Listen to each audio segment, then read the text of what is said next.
Hello and welcome back to the RiftGuides WildRift video. After the recent Lillia nerfs, many people believe that this champion has gotten a lot weaker. However, that is not true. Take a look at the win rate, take a look at the elo the games are being played in, and just think about how powerful Lillia is as a champion. This champion has most games in a way that you can still win them. Like literally every game is still somewhat winnable, simply because your champion can get into late game, and once you get into late game, things are absolutely beautiful. Nonetheless, there's just one thing you have to do every single game, and that is Benzin Zhao. For the jungle clear, you can do it way more optimal than I'm doing right now. This game was played in a very long session, so yeah, you can do it a lot better, like a lot better. However, ideally you aim for like a 137-ish full clear, and then you're completely fine. Just make sure to put 2 points into your first ability. It makes your clear a lot faster, and kite camps. If you get that one done, you're completely fine. So, about this game and about in general, like we have a Kai'Sa mid lane just doing very weird things and losing the early priority to go for like a top lane gank on an ungankable target. So far so good, but the issue is Kai'Sa will now lose a few minions and EXP in mid lane, and this will also snowball as my path naturally aligns towards the bottom side of the map. That said, Kai'Sa will now be less in an opportunity or less in a position to help me at the bot lane scuttle. However, given that the enemy mid laner is Vladimir and the enemy champions in the bot lane can't really do too much, and Talon is just Talon without flash, without ignite in the early game, I can just do this. We also see the spells here, but now we have to pay close attention. It's a 12 HP miss on that one, but now we have to look. Okay, we missed the Rakan knockup, but that's completely fine. Now I'm full stacked on Talon passive. I go in and chase, and now take a good look. Okay. He briefly used his first ability on me beforehand, okay? You see, I still have the full passive marks on me. I will continuously chase here, but the moment I see a third person, I have to immediately go away because I can get one shot. You see, I have to flash away because Talon's thirst ability might be up again, and then I can get one shot. But now the Malphite is completely alone, and I can just hunt down the Malphite and fight him. I don't know where my Ezreal was during that play earlier, but it's okay. My Kai'Sa is now absolutely abusing it, completely denying the enemy escape path, so I can line up the bowling ball and knock over the Kalista like a poor little bowling pin. Okay, now I have my Boots of Mana, the most important item, and a Fiendish Codex. Ability Ace is really cool, and Lillia makes life a lot easier. You see a lot of these book builds, but I'm not a fan of the Librarian build. I don't think it's a good choice at all. But yeah, Rakan makes a good move mid lane, helps the Kai'Sa, saves the Vladimir. Oh, we get a kill here. I'm looking at this play. Oh, this will not be happening. I'm still just hovering just in case. And now we just go for farming. Okay, we have the option to go for the enemy Krug camp afterwards because we see Talon on the other side of the map. However, I don't believe it's available given that he came from that direction. So I'm just returning to my own jungle. Alternatively, I should have or could have checked the enemy topside to get the timers, which would have been objectively the best play, I believe. Without any risk involved though, I just take all my camps. And now the enemy Talon popped the plant, we immediately ping him that he popped the plant, which lets us assume that he actually didn't clear his topside camps. So we could have snuck away the enemy Krug camp, which could have been a massive advantage for us. So keep that one in mind, you can do that in your own games, and it makes life a lot easier. But we have a lot of camps to clear, we do not really have to do anything. Talon is still a massive risk for us, especially if he hits level 5, because he has enough damage to actually kill us after his first reset. And running away from a Talon is not the easiest.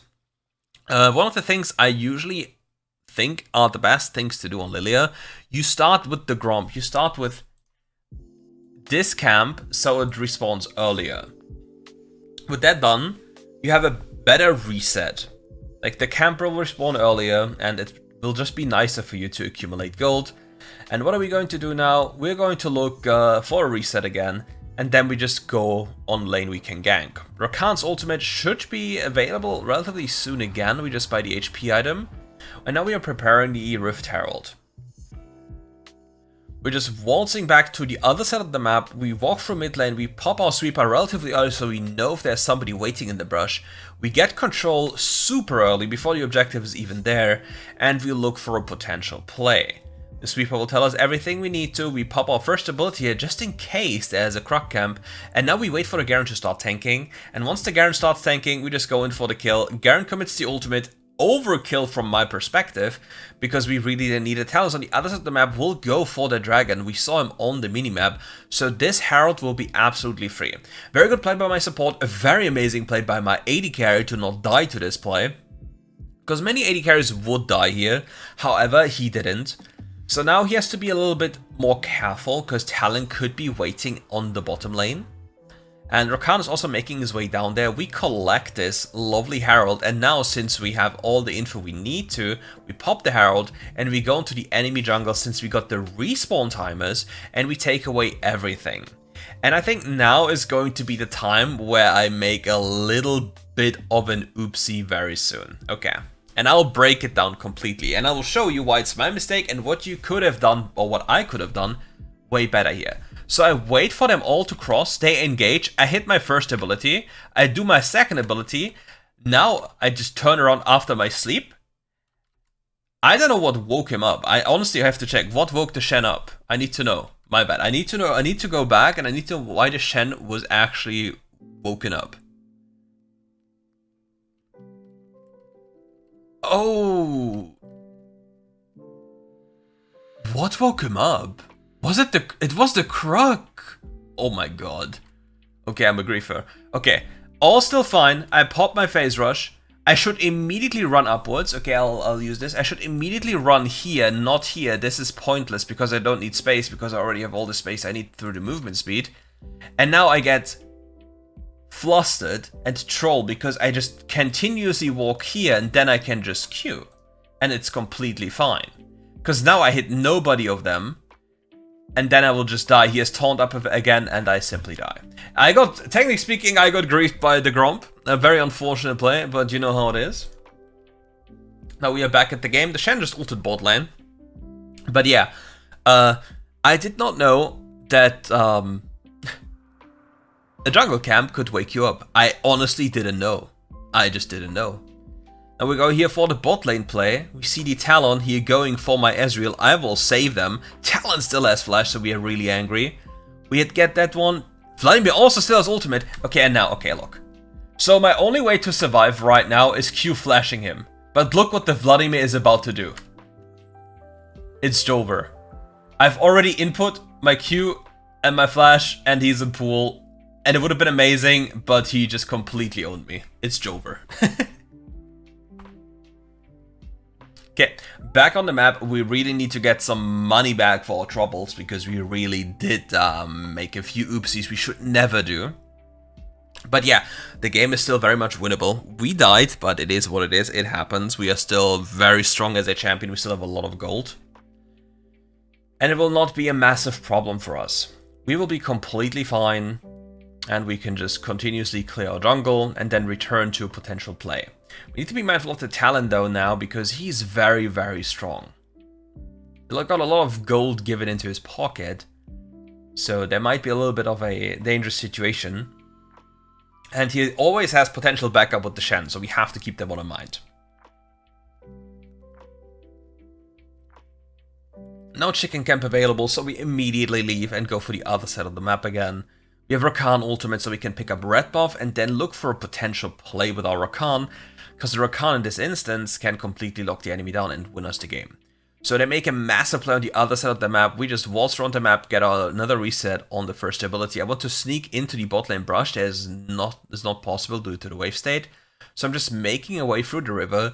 Can't maintain my stacks as a Kalista goes as well. And I'm trying to peek into the enemy jungle, given that I got information from my team earlier where the enemy people are. So I deal good damage to him. Pop my sleep here. Rakan still has everything available. Mepha uses ult. I hit him with my auto HQ, which is a lot of damage. And now my Rakan can just hunt him down while the enemy makes a massive play on the other side of the map. My HP bar is a little bit low. There's nothing on the map to take. The Raptor camp is so far away, so I just reset for my Liandry's Torment, which is probably one of the best items for Lillia. Like, the core items on your champions will, like, always be Liandry's Torment, Riftmaker, and Rabadon. You can start with Riftmaker or with Liandry, both works. And the reason why Liandry is so good on this champion is because your passive reapplies Liandry. What does this mean? Like, every single time your passive ticks, the Liandry will be applied onto the enemy champion for its full duration again. And now we have to space very carefully, and we need to be really mindful because they have the Malphite champion. If Malphite locks us down, we might immediately die, and we don't have any control on the other side of the map, and we cannot really face check. And there's not much to do, and there's a massive top wave to be taken as well.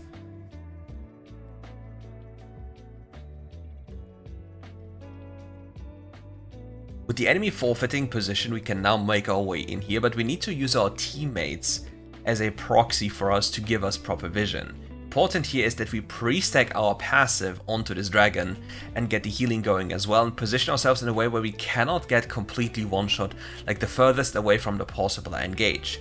Now we see the Vladimir on the map, and this is a potential free kill, but we also do not want to give him the tower, so we have to settle for either the wave or him. The wave is more gold, so we take the wave, and everything will be fine. There's also another Croc camp we need to take, so we need to take it all.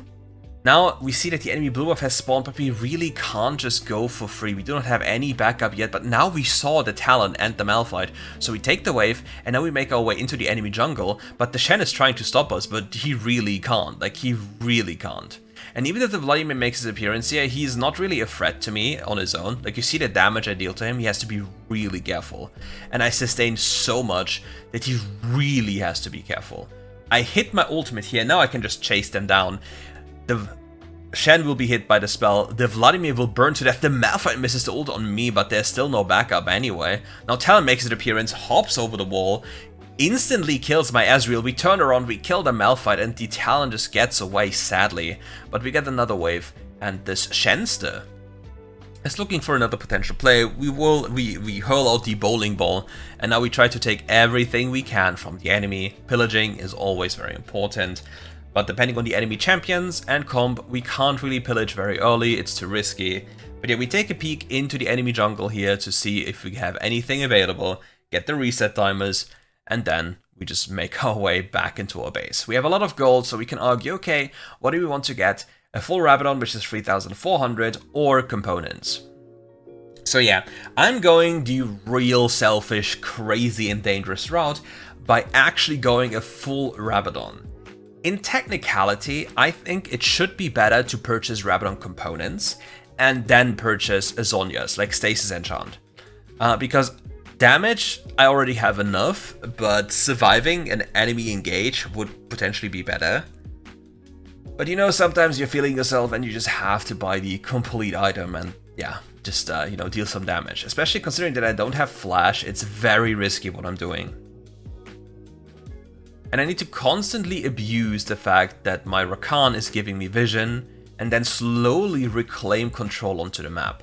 I can't face check anything, the Malphite might be waiting there, and if the Malphite locks me down, okay, we now see the Malphite, I immediately die. And that is something you really do not want to have happen to you. Now we see multiple people on the map, so now I can hunt down this Malphite. I get his flash for free. We see the Rakan on the side lane, and now the Talon makes an appearance as well. He tries to get away, we hit him with the bowling ball and the ultimate ability. Now the Malphite is in a very bad spot, and we hunt him down. Ezreal ult kills him after our smite, and now we have the Vladimir in our bottom jungle as well.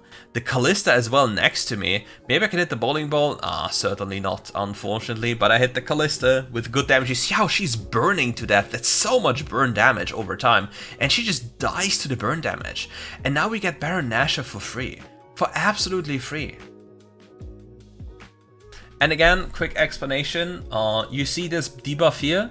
This means I deal 50% reduced damage. And if you are a player, please stay here or here if you do Baron with somebody else, because then the Baron will only hit the person that is visible. Like if you want, let's just go back and let's explain it again, okay?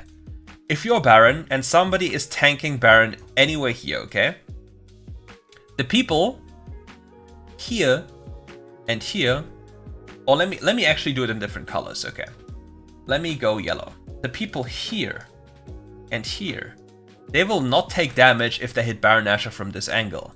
Because Baron Nashor will only deal damage here. And obviously in the pit. And in the back pit, even more damage. So yeah, keep that one in mind. If you do Baron Nashor, it's very helpful.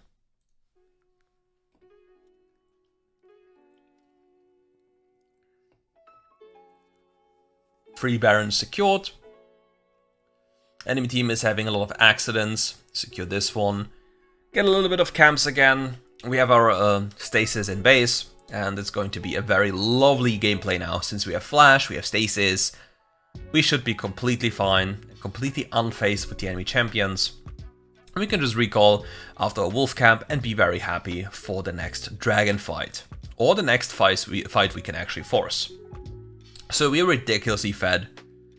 We go closer towards our Amaranth Twin Guard. We buy some magic resist and some armor because of Vladimir might just, you know, one-tap us, similar to the Talon. And it's a little bit harder to get magic resist than it is to get armor, so we just buy the magic resist. And we're going for our Amaranth Twin Guard.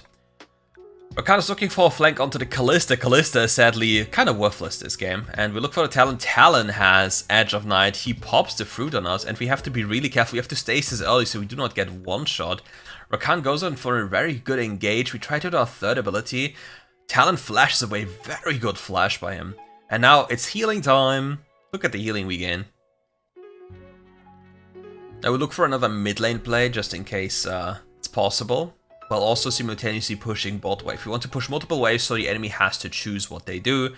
Nice hit by the Rakan, and this guy will probably burn to death. Yep, bye-bye. Killed in base. Wait, let me look how much damage that was. Let me look how much damage that was.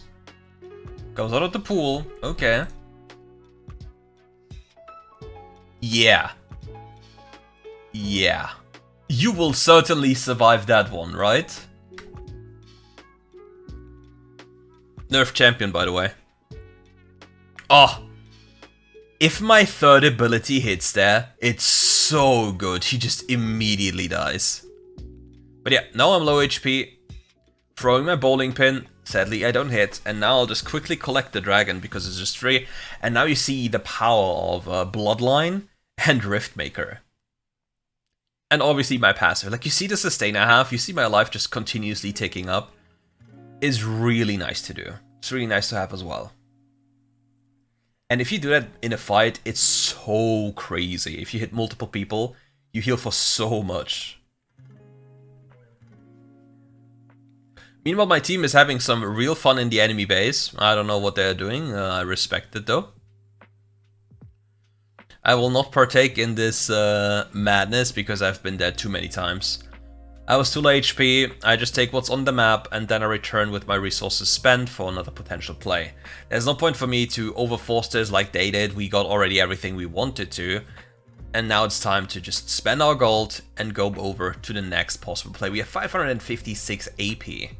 We have Amaranth Twin Guard, which means once it's stacked we have like 230 armor or something. 170 magic resist, something like this. And it's really crazy. My bot lane is currently trapping in the enemy jungle. I'll clear my jungle in the meantime. We see Talon on the map. Vladimir is being spotted up there. Vladimir will probably die instantly, or yeah, he dies. Very, very nicely played. So we have complete control over the top side jungle. And we just take away enemy camps as well. Then we push midway for a brief second. And then we look for another play around the Baron area.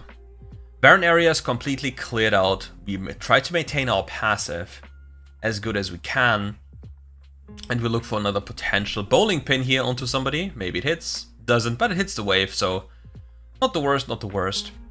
And now we can look for Baron. So the issue now is if Lillia starts tanking this Baron, she deals a lot less damage. So Rakan is now looking for the Talon, but we have the debuff now. And now we see something very, very sad, okay. I use my Q, look at the HP of the Baron, it's 903. Ezreal also has the debuff, like both of us have the debuff because he walks up towards the Talon. And now look at the HP and he gets it. It is over. Because both of us have the debuff and therefore we couldn't kill Baron Nashor because it was giga low HP. Because I thought my auto Q into smite combo would be enough, but it wasn't enough at that time. Sadly, Vladimir slow hits me as well here, so we just have to play it slow. Amaranth Twin Guard being procced. I'm a massive deer right now, and I'm just hopping away. Prepping for my next free dragon, you know. Unfortunately, since I inted Baron Nashor, it is what it is. Bowling pin attempt numbers 37.9. And yeah, Lillia without stacks is pathetically slow. Shen ultimate comes in, we pop the ultimate. Shen is here now, but we just one tap. Let's look at how much damage this dealt to the Vladimir again. Because keep in mind, our champion is so unbelievably insane damage-wise. Look at the damage, he just got completely obliterated.